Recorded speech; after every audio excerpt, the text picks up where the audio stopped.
Folks, why do most people not know this? I'll tell you what that is and then get into the latest home prices and insights for Peel and Durham for week ending April 16th, 2025. I'm working with my buyer clients. We saw a property we liked, which had an offer night pricing strategy.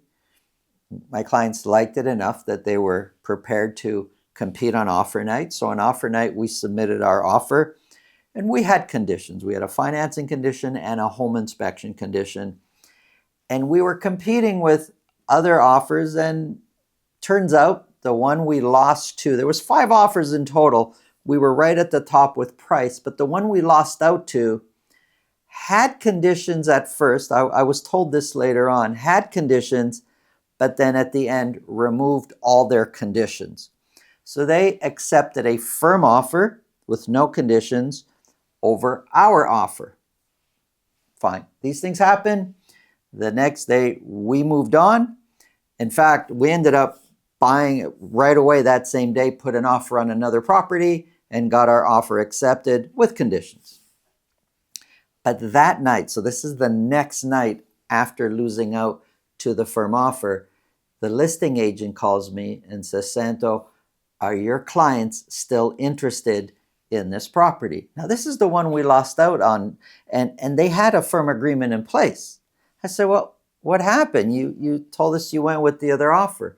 He said, we did. We accepted their offer. We accepted over yours because they had no conditions. They removed them. But the buyer is refusing to put the deposit in unless the seller agrees to the conditions that they had removed.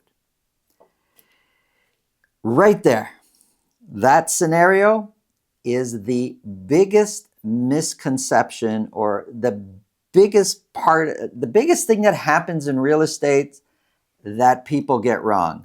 Not just the public, but realtors also. Many realtors believe and may even advise their clients, if you want out of the deal, don't put the deposit in. That is not true. Now, I'm not a lawyer telling you this. Verify everything with your lawyer. Let me say that. But I can tell you, when an offer gets accepted, a firm offer, meaning there's no conditions, and it gets accepted, the deposit is not to ratify the deal. The deposit, it doesn't work that, oh, if I don't hand in the deposit, there's no deal. Sellers, many of them believe that that's the case. Many buyers believe that that's the case. Many realtors believe that that's the case, but it is not the case.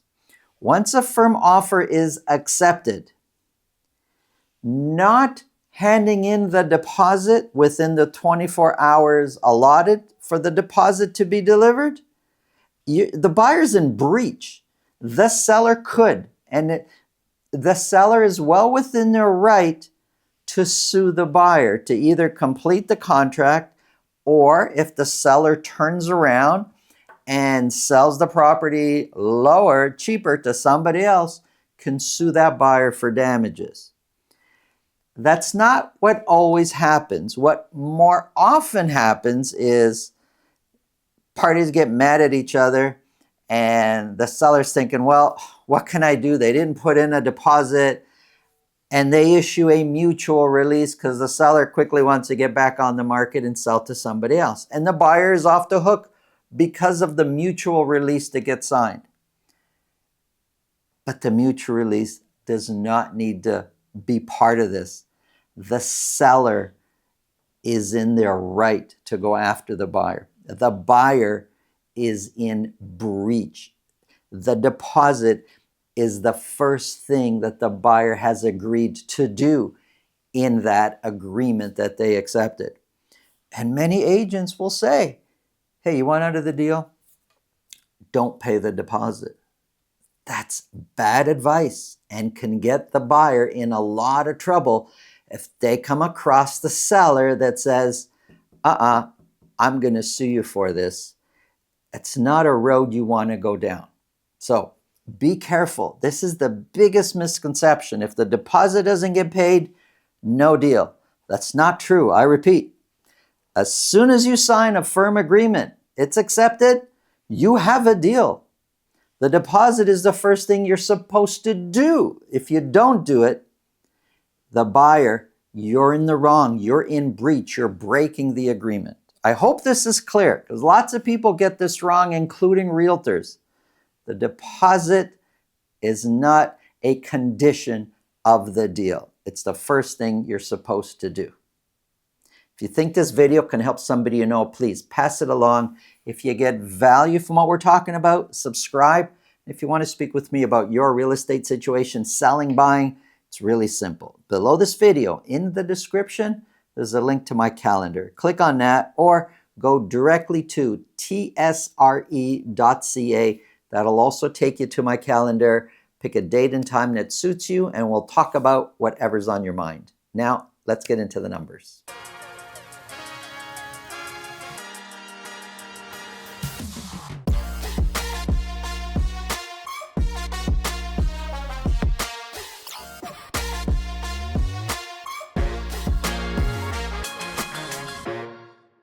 Folks, at the end of this video, on the screen, there'll be a link to a bungalow sitting on half an acre. Have a look. And don't forget, go Leafs go. Let's get started. This show is all about detached properties, data for detached properties in Mississauga, Brampton, and the Durham region. Not too much change going on price-wise. These are average sold price for Brampton and Durham, but Mississauga seems to be going in one direction right now. We're going to get started with Mississauga for week ending April 16. 40 detached properties were sold. 3 of those were at $2 million or more. Now, I put a line here, looks like sales are trending up with a question mark. I don't really know if sales are actually trending up. It kind of seems like that, but they go down, then they go up. Then they go down and up slowly. So maybe they're trending up, but it's not aggressive. And it could easily go the other way right now. Average sold price, there's less to question. Average sold price is pretty clear. It's trending down for week ending April 16th. It's one of the lowest we've seen in a long time. It's sitting at $1,313,000. 1313 is 16% lower than where the average price this time a year ago. The median price is 14% lower. Now this is really interesting here. So the dotted line, that's a 4-week moving average. And if we look at average price, the 4-week moving average, yes, very clear, it's trending downwards. The median price, the 4-week moving average, it's more flat. Not a lot of change in the median price, but overall average price trending downwards. 40 were sold, 14 of those, so 35% sold at list price or more. Listings, well, active listings, we're seeing more and more every week sitting unsold. Listings are climbing every week. Basically what we're saying when we look at our sales, and we look at how many are available for sale, and this is just detached properties and only in Mississauga, what we're saying is 5.2% of all detached properties available for sale actually are selling on a weekly basis. So 95% not selling on a weekly basis. Months of inventory, it's up and down. It's tough to pick a direction. But 4.4 is the months of inventory, pretty much a balanced market for week ending April 16th. Here's Brampton. 36 detached properties sold. No properties sold at $2 million or more.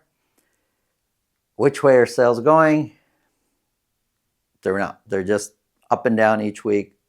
Can't find a steady direction right now. Average sold price, it's also difficult to say, but I can tell you in February, we were sitting north of 1.2 million. And now in April, we're 1,120, 1,110. There's about $100,000 price difference where the average sold price was in February versus where it is now in April. Compared to last year, 1,122,000, which is the current average sold price, 7% lower than where we were this time a year ago. The median price is 4% lower. The dotted line does show, since the beginning of March, both average price and median price trending down. 36 were sold. 8 of those, 22%, sold at list price or more. Of all the detached properties available for sale in Brampton, only 3.3% are selling every single week. So out of 100 detached properties that you'll see, 3 are going to be sold that week. That's pretty low. So 97 sit unsold in that week. 6.9 is the months of inventory. 6.9 is high, pretty much a buyer's market. And here's Durham. Now for Durham, I'm using Pickering, Ajax, and Whitby as my Durham sample. Only data for detached properties. For week ending April 16th, 49 detached properties sold. It is slightly lower than the previous week, but overall, I think it's pretty clear sales are trending up. Average sold price is sitting at $1,058,000. It's lower than we were just a few weeks ago. A few weeks ago, I was saying, average prices look like they're trending up. But now for a couple of weeks, they've been quite low at $1,055,000, and this week at $1,058,000. $1,058,000 is 8% lower year over year. The median price is 6% lower. The dotted line shows median and average price trending downwards over the previous 2 to 3 months. 49 sold, 27 of those, so 55% sold at list price or more. 8.6% of all available detached properties sold. 8.6 sounds like low. It's only 8.6%, but it is one of the highest percentages of available properties actually selling. Durham region, specifically Pickering, Ajax, and Whitby for detached properties, is one of the more active markets across the GTA. Months of inventory, and you can see it here. It's 2.7, where the other ones are like 8 and 7. 2.7 months of inventory. Here's a quick summary. 4.4 for Mississauga months of inventory. 6.9 for Brampton. Ajax, Pickering, and Whitby sitting at 2.7 months of inventory. And of course, condos for Peel region way up there at 8.7. That's a whole different world, the condo market. Look, in most cases, you're going to experience a balanced market, a buyer's market. Sometimes you're going to have lots of competition for that one property in the neighborhood everybody wants. Now check out the awesome bungalow we have sitting on half an acre. Have a look. The link's on the screen, and go Leafs go.